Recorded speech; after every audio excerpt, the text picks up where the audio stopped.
بسم اللہ الرحمن الرحیم۔ آج میں آپ کو سوکڑے کا علاج بتاتا ہوں۔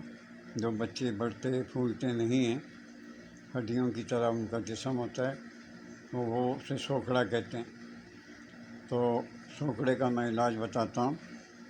سب سے پہلے تو بروز اتوار علیہ صبح نہا دھو کر سیاہ جو گائے ہوتی ہے سیاہ رنگ کی، اس کا پیشاب لے لیں اور کچھ دیر اسے نتار لیں۔ گائے کے پیشاب کو آپ کسی برتن میں کسی چیز میں رکھ کر اسے نتارنے کی کوشش کریں۔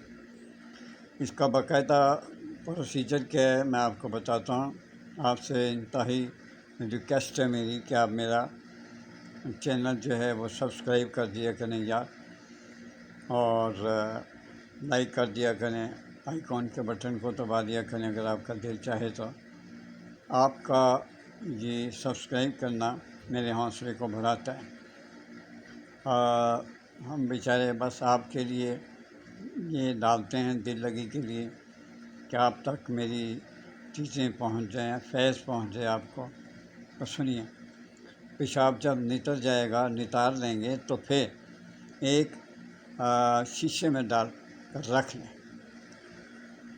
جب آپ شیشے میں ڈال کے رکھ لیں گے تو آپ نے عمر کے لحاظ سے 1، 2 یا 3 قطرے ڈال کے تو اس بچے کو آپ نے کھلانا ہے۔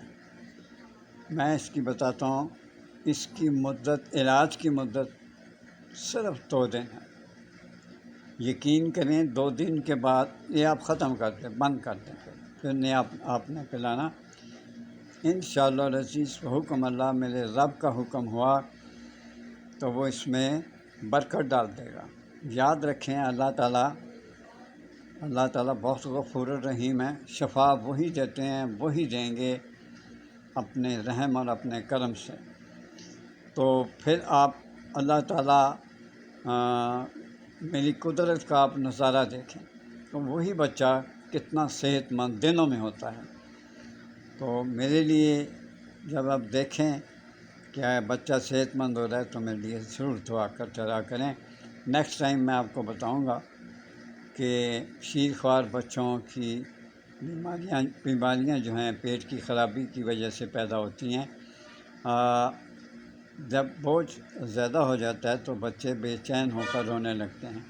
وہ میں آپ کو اس کے بارے میں کل آپ کو بتاؤں گا انشاءاللہ العزیز بحکم اللہ۔ میرے لیے دعا کرتے رہا کریں، ماں باپ کی خدمت کریں اور بیوی بچوں کا بہت خیال رکھیں۔ جا چاہتا ہوں، اللہ حافظ۔